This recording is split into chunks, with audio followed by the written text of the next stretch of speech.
I discovered my fiancée cheating the night before our wedding, and now she's desperately begging for forgiveness. Hi, my name is Luke, and I'm 27. My ex-fiancée, Emma, is 25. Looking back, I realize now that I was the one who was deeply in love, and maybe I was blind to how she truly felt. I never imagined she would betray me in the way she did, especially right before our wedding. It all started when we first met. Emma had just graduated from college, and I was working in a rapidly growing tech company. I was instantly drawn to her. It was like love at first sight. There was something about her that captivated me, though I couldn't quite put my finger on it. I met her at a birthday party for my friend's sister. Emma and the birthday girl had gone to college together. It was clear she noticed me checking her out because she kept looking my way. After a while of battling my nerves, I decided to go and talk to her. I've always struggled with my weight, something that runs in my family. Back then, I wasn't as heavy, but I was still self-conscious about it. In the past, I had been rejected by girls countless times, and some even made fun of me. So I wasn't expecting anything different with Emma. She was stunning, and I fully anticipated her to either ignore me or brush me off. But to my surprise, she didn't. She spoke kindly to me, and we hit it off right away. We spent the entire night talking, and it was the first time in a long while that I felt good about myself. We connected on such a deep level that we exchanged numbers, and I called her as soon as I got home. From there, things progressed quickly. We started going on lunch dates, and our friendship grew into something more. As I got to know her better, I realized she was unlike most girls her age. She was smart, funny, and had a certain kindness to her that I found refreshing. It wasn't just her looks that attracted me. It was her intelligence and sense of humor. Not many girls had given me the chance to go on multiple dates with them, but Emma did. I've always been drawn to people who are driven and know what they want out of life. Emma was fresh out of college and actively searching for a job, going on interviews left and right. I admired how focused she was on her career. Before Emma, I'd only been in one serious relationship, and that was back in high school. It wasn't that I couldn't keep a relationship going, but the girls I liked wanted more than what I had to offer at the time. I was just the nerdy guy who couldn't catch a break. So dating someone like Emma felt like a huge win for me. Months went by, and Emma still hadn't found a job. She had moved out of her college dorm and into a friend's apartment, but it wasn't working out. Her friend's place was small, and her roommate always had her boyfriend over. Emma confided in me that living there was stressing her out, so I suggested she move in with me for a while. At the time, I had just started my career in tech, and the pay was decent. I was able to support both of us without any trouble. I rented a spacious one-bedroom apartment, and I took care of all the bills, rent, utilities, groceries, you name it. I didn't mind. I was happy to support her. I loved Emma, and to me it wasn't a big deal to spend a little extra to make sure she was comfortable. I guess you could say I was blinded by love. For the most part, our relationship was smooth sailing. We hardly ever fought, and Emma handled most of the housework. She did the dishes, laundry, and grocery shopping. We had a great connection. She wasn't the best in bed, but I enjoyed every moment with her. Early in our relationship, Emma told me about her past relationship with her ex-boyfriend from college, how he had treated her poorly. I promised her that I was different, and I kept my word. I've never been the type to get angry or lose control, and I've never laid a hand on anyone. I was faithful to her, and I never even thought about cheating. Because I wanted our relationship to be as transparent as possible, I suggested we have this rule. We would always tell each other where we were going, who we were with, and what we were doing.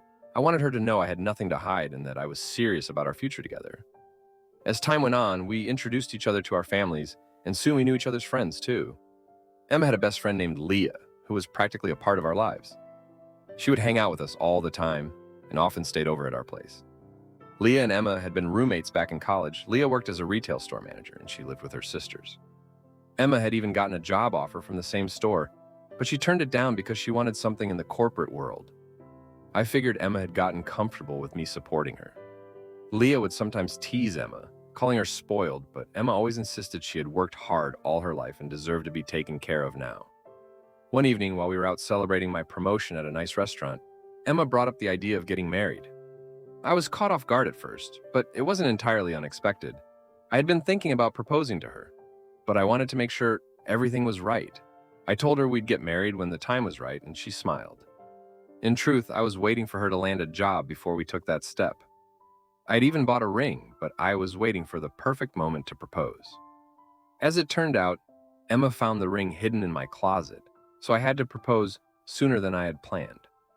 When Emma told Leah about our engagement, I expected Leah to be excited for her best friend, but her reaction was strange. She didn't seem happy at all. In fact, she seemed shocked. Leah's response wasn't what I had anticipated. She even asked if Emma was serious. I could tell her smile was forced, but I didn't say anything to Emma about it. In the months leading up to the wedding, we started planning the big day.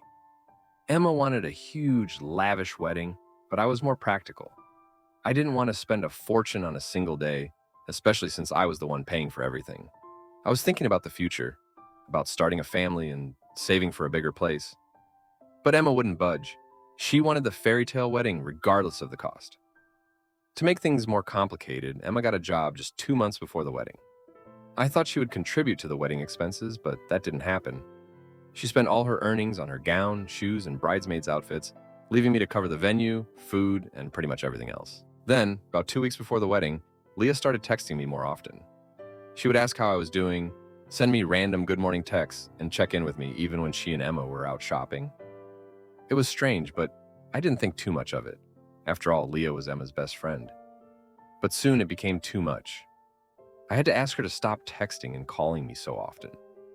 I didn't want anything to come between me and Emma, especially with the wedding so close. The night before the wedding, I finally understood why Leah had been acting so strangely.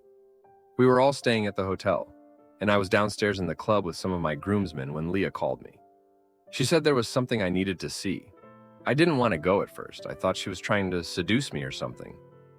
But when she mentioned Emma and someone from her past, I knew I had to go see what was going on. When I got to the hotel room where Emma was having her bachelorette party, Leah was standing outside the door. She looked at me and told me something that made my heart drop. I opened the door, and before I even stepped inside, I could hear soft moaning. My chest tightened as I turned the handle. What I saw next shattered me. Emma was on top of another man. I couldn't believe what I was seeing. She immediately jumped off him, scrambling to cover herself with the sheets. I recognized the guy right away. It was her ex-boyfriend from college. I didn't say a word.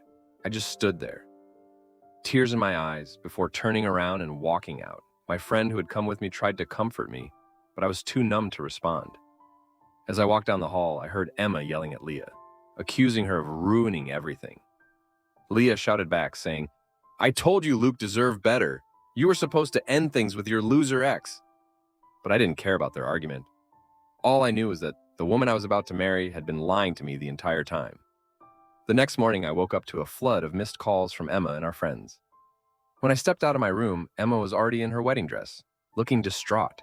She ran up to me, asking why I wasn't getting ready. I was furious. I shoved her aside and told everyone that the wedding was off. People were shocked. No one could believe it, especially after all the money I had spent on the preparations. But I couldn't even bring myself to explain. I just stared at Emma with so much anger that I thought I might explode. I went back into my room and locked the door. Update 1. Thank you all for the overwhelming support and advice. It means more to me than I can express. A lot has happened since my last post, and I wanted to give you all an update. I met up with Emma a few days ago, and to my surprise, she wasn't apologetic at all. Instead, she was furious that I had canceled the wedding. She had the audacity to tell her parents that I had called off the wedding because I had been drinking the night before and wasn't in my right mind. She was completely ignoring the fact that she had cheated on me. It was almost like she was trying to rewrite the narrative to make herself the victim. During our conversation, she admitted that she had been seeing her ex-boyfriend for months. She even had the nerve to say that she cheated because I wasn't giving her enough attention. I was devastated. I worked hard to provide for us, and this was how she repaid me. She was using the money I gave her to support her ex. To make things worse, she asked me to reschedule the wedding because she couldn't bear the embarrassment of it being called off. That's when I knew there was no hope for us. I kicked her out of my apartment and changed the locks. After that, I met up with Leah to thank her for telling me the truth, even if it was painful. That's when I learned even more about Emma's betrayal. Leah told me that Emma had been using the money I gave her to help her ex. Every time she asked for money, she was really giving it to him. All those times Emma said she was going to the gym or hanging out with Leah, she was really meeting up with her ex. Leah was covering for her. It hurts more than I can describe, but I know now that I dodged a bullet. I can't believe how blind I was to everything. I've decided there won't be another wedding, and I'm meeting with Emma again soon to sort out her belongings. I'll update you all again when that happens. Update 2. Sorry for the delay in updating everyone.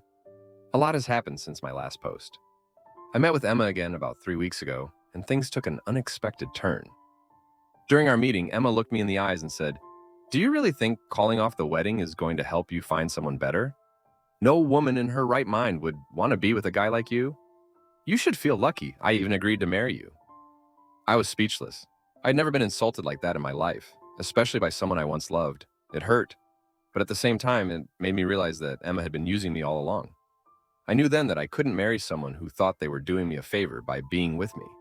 I didn't say much after that, just told her we were done for good. She threw the engagement ring at me and stormed out. I blocked her on all social media and her phone number too. Before I blocked her parents, I visited them to tell them the truth about what had happened.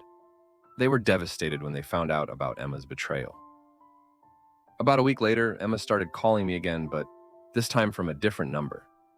She sounded calmer, almost apologetic, and asked if we could meet. I refused, so she told me over the phone that she was pregnant.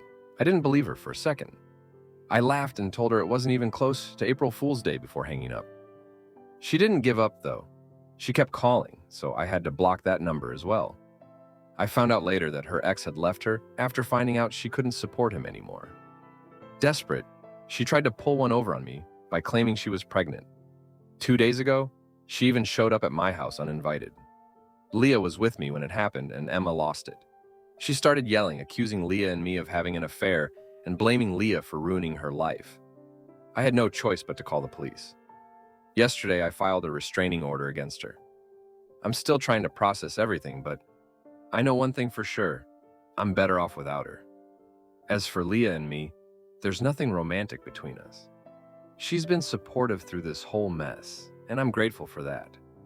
Right now, I just want to focus on healing and moving forward. This whole experience has been a nightmare, but I'm slowly picking up the pieces. Any advice on how to move on from this would be greatly appreciated. Thank you all again for your support. I'll keep you updated if anything else happens. Commentary time. Wow, Luke's story is a powerful reminder of how quickly everything can turn upside down when betrayal comes into the picture. From the very beginning, it's clear how deeply invested he was in the relationship, financially and emotionally, only to be blindsided by Emma's betrayal the night before their wedding. For Luke, discovering Emma's disloyalty after all the sacrifices he made must have been devastating. Yet, his strength in handling the situation shows incredible resilience. Emma's behavior is truly shocking. Not only did she betray Luke with her ex, but she also attempted to twist the situation to paint herself as the victim, even going as far as lying to her own family about why the wedding was called off. Her manipulation reached new lows when she tried to guilt-trip Luke into rescheduling the wedding for her own reputation. Luke's response, canceling everything and cutting ties, shows immense self-respect. Luke's choice to stand his ground and refuse to give Emma another chance, even when she resorted to desperate tactics like a fake pregnancy, is commendable. It's heartening to see that he's setting boundaries and focusing on his own healing. And Leah, who brought the truth to light despite the personal fallout, seems like a genuinely supportive friend. Luke dodged a massive bullet, and hopefully, he finds peace and true happiness after moving past this traumatic chapter. Thank you for following along with this story of heartbreak and resilience. If it resonated with you, feel free to leave your thoughts in the comments, hit that like button, and don't forget to subscribe for more incredible stories of courage and self-discovery. See you in the next one.